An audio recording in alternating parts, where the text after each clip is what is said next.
आज सुनेंगे करवा चौथ की व्रत कथा। सुनने मात्र से मिलेंगे अखंड सौभाग्य और पति की होगी लंबी आयु। नमस्कार दोस्तों, हमारे YouTube चैनल में आपका स्वागत है। अगर हमारी वीडियो आपको अच्छी लगे तो एक लाइक ज़रूर करना। करवा चौथ की आप सभी को ढेर सारी शुभकामनाएं। तो चलिए शुरू करते हैं आज की करवा चौथ की कथा को। हिंदू धर्म में करवा चौथ का विशेष महत्व है। वैदिक पंचांग के अनुसार करवा चौथ व्रत हर वर्ष कार्तिक मास के कृष्ण पक्ष की चतुर्थी तिथि को रखा जाता है। इस दिन सुहागिन महिलाएं पति की लंबी उम्र के लिए व्रत रखती है। वहीं इस व्रत को कुंवारी कन्या भी रखती है। अच्छे वर की कामना के लिए करवा चौथ का व्रत करती है। इस दिन महिलाएं चांद निकलने तक अन्न जल का त्याग करती है। साथ ही माँ पार्वती, भगवान शिव व गणेश जी की पूजा इस दिन का विधि विधान होता है। इस बार करवा चौथ का व्रत 20 अक्टूबर 2024 रविवार के दिन रखा जाएगा। करवा चौथ के दिन सुहागिन महिलाएं पति की लंबी उम्र के लिए निर्जला व्रत रखती है। करवा चौथ की पूजा में कथा का काफ़ी महत्व होता है। करवा चौथ का त्यौहार कृष्ण पक्ष की चतुर्थी तिथि के दिन मनाया जाता है। इस दिन सुहागिन महिलाएं पति की लंबी उम्र के लिए निर्जला व्रत रखती है। करवा चौथ का यह व्रत पति की सेहत और दीर्घायु के लिए रखा जाता है। इस साल करवा चौथ का यह त्यौहार 20 अक्टूबर 2024 रविवार के दिन मनाया जाएगा। करवा चौथ पर पूजा के दौरान कथा सुनी जाती है। इस व्रत कथा का महत्व काफ़ी ज़्यादा होता है। तो आइए कथा को शुरू करते हैं। करवा चौथ व्रत कथा। पहली कथा।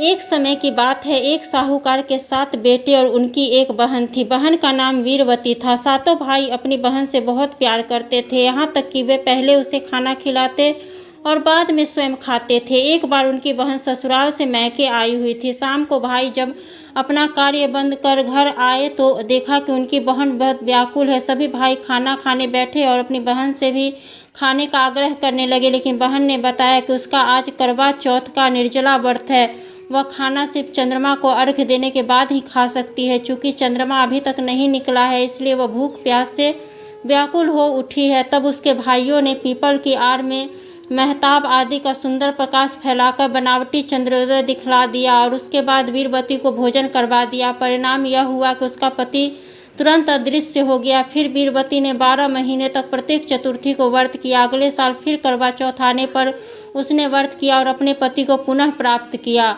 दूसरी कथा। करवा चौथ के व्रत का उल्लेख महाभारत में भी मिलता है। पांडवों पर लगातार आ रही मुसीबतों को दूर करने के लिए द्रौपदी ने भगवान कृष्ण से मदद मांगी। तब श्री कृष्ण ने उन्हें करवा चौथ के व्रत के बारे में बताया, जिसे देवी पार्वती ने भगवान शिव की बताई विधियों के अनुसार रखा था।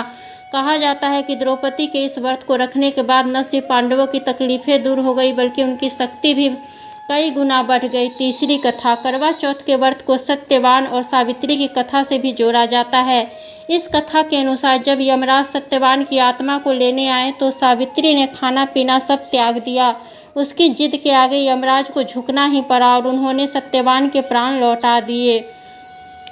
चौथी कथा। एक समय की बात है कि एक करवा नाम की पतिव्रता स्त्री अपने पति के साथ नदी के किनारे के गांव में रहती थी। एक दिन उसका पति नदी में स्नान करने गया। स्नान करते समय वहां एक मगर ने उसका पैर पकड़ लिया। वह मनुष्य करवा करवा कह के अपनी पत्नी को पुकारने लगा। उसकी आवाज़ सुनकर उसकी पत्नी करवा भागी चली आई और आके मगर के कच्चे धागे से बांध दिया। मगर को बांधकर वो यमराज के यहाँ पहुँची और यमराज से कहने लगी कि हे भगवान, मगर ने मेरे पति का पैर पकड़ लिया है, उस मगर को नरक में ले जाओ।